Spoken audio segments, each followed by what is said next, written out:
భూంపల్లి తల్లులందరికీ దండం, అందరికి దండాలు. ఎందుకు వచ్చినామో మీకైతే అర్థమైపోయింది.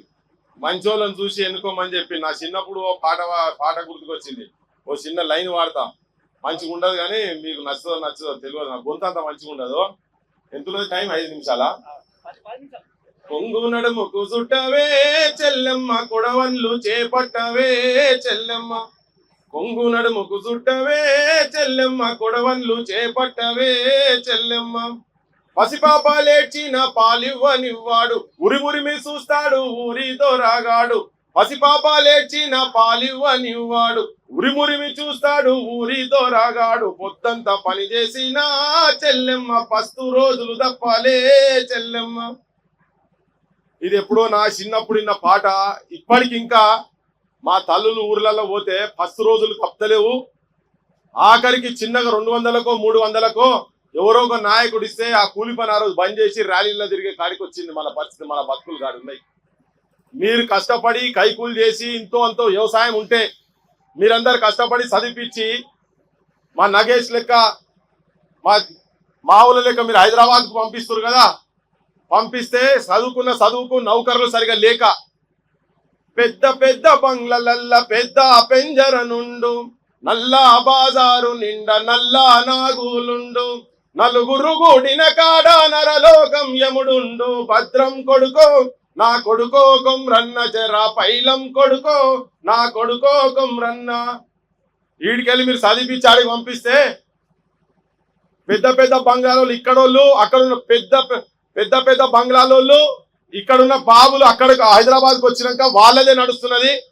ఇక్కడ పెద్ద బంగ్లాలలో ఉన్న పిల్లలు మీరందరూ పూరి గుడిసెలకి వెళ్ళి చదివించి మా ఆసంటోళ్ళన్న పట్నం పంపిస్తే ఆడి పోతే ఈ పెద్ద పెద్ద బంగ్లాలలో పెద్ద బాబులు అక్కడికి వచ్చినాక చిన్న బాబులు వాళ్ళ రాజ్యం అనేది.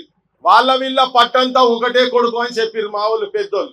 మీరు ఆడికి వచ్చి ఇక్కడ చదివించి పంపిస్తే ఆడికి వచ్చినాక కూడా చదువుకు తగ్గట్టుగా నౌకరు దొరకలేవు.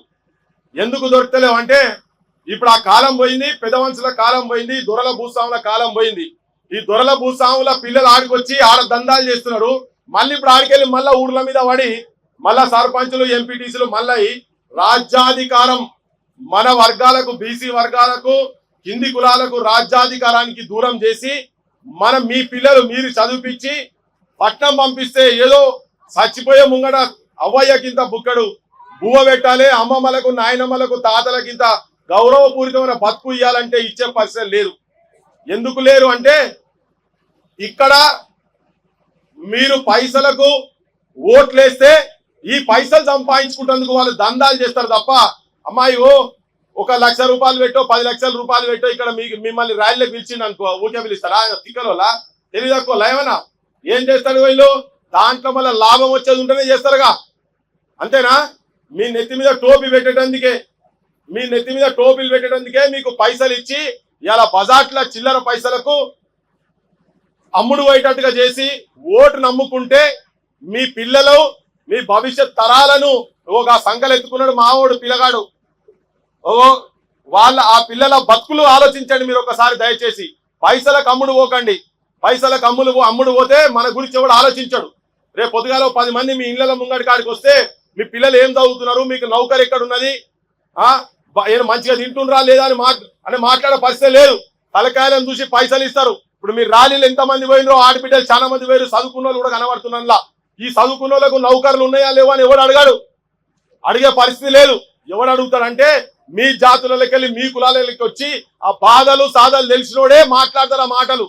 మళ్ళా మీరు కూడా ఇంతకుముందు పెద్ద బాబులు పెద్ద దొరలకు వేసినప్పుడు చిన్న దొర వస్తే చిన్న దొర సంకనాక మనోళ్ళు కూడా తిరుగుతున్నారు. దయచేసి అటువంటి జీవితాలు కాకుండా మీరు మీ బతుకులు తెలిసి మీ ఊర్లో ఉండేటోళ్ళని చూసుకొని మీ బాధలు సాధలు తెలిసిన వాళ్ళను ఓట్లేసి గెలిపించుకుంటే రేపు పొద్దుగాల పావురానికి ఏమన్నా అయ్యో నా బిడ్డలు నా వాళ్ళు నా జాతుల మనుషులు కాబట్టి ఓట్లేసుకుంటే మా వాళ్ళకి ఏమైనా చేయాలనే ఆలోచన ఉంటుంది. కానీ పైసలకు మీరు అమ్ముడు పోతే వాడు మిమ్మల్ని అమ్ముకుంటాడు. ఎవరు గెలిచినా కానీ మిమ్మల్ని అమ్ముకుంటాడు. అమ్ముకుంటూ రాలేదా? పుణ్యాన్ని చేసి సారావా చెప్పవు, అమ్ముకుంటూ రాలేదా? నాకు చాలా బాధ అనిపిస్తుంది. ఒక వరద లెక్క మొత్తం ఆడికెళ్ళి ఇక్కడికి మొత్తం వస్తురండి. ఎందుకు వస్తురా అంటే 200 300 అట. ఎక్కడున్నామమ్మా? ఏ కాలంలో ఉన్నాం మనము? యాడున్నారు మీరంతా? ఒక 200 300 ఒక రోజు కైకూలి పైసలు కదా. పోకుండా ఆత్మాభిమానంతో ఉంటే ఏమైతుంది? మీ పిల్లలకు అదే నేర్పిస్తారా భవిష్యత్తులో? అమ్ముడు పోవాలరా, మనం అంతా బానిసత్వం చేయాలి, తిరుగుబాటు చేయొద్దు. మనము ఎందుకు చచ్చిపోయినారు? అన్నలలో పోయి కొంతమంది చచ్చిపోయి, తెలంగాణ ఉద్యమంలో నౌకర్లు వస్తలేవని కొంతమంది చచ్చిపోయి, మీరు కన్నా బిడ్డలే కదా ఆడికి వచ్చి మేము కొట్లాడుతున్నాము. మరి ఎంతకాలం నడవాలి దమనకాండ? ఓటు అమ్ముకోకండి. పెద్ద మనిషికి అదే చెప్పిపోయిండు. అమ్మా వెనకట రాచరిక వ్యవస్థలా రాణి గర్భంలో ఎవడుంటే వాడే రాజు, అంతే కదా? రాజుల కాలంలో ఏం జరిగేది? రాణి గర్భంలో ఎవడు పుడితే వాడు గుడ్డోడు కానీ, కుంటోడు కానీ, మూగోడు కానీ, ఎవరైనా కానీ ఇవన్నీ మాటలు రాని రాకపోని ఏమున్నా కానీ, లంగ కానీ, దొంగ కానీ, రాణి కడుపులు ఉన్నోడే రాజు. కానీ ఈ పెద్ద మనిషి ఏం చెప్పిపోయిండు మనకంటే, ఓటు అనే ఆయుధం ఇచ్చిపోయిండు. ప్రధానమంత్రిగా కాడికి వెళ్ళి కూలి పని చేసేటోడు కాడి వరకు ఒకటే ఒక ఆయుధం, బలమైన ఆయుధం ఓటు. ఆ ఓటు వేసుకొని మీ రాజ్యాన్ని మీరే తీసుకొచ్చుకోరు అని చెప్పిండు.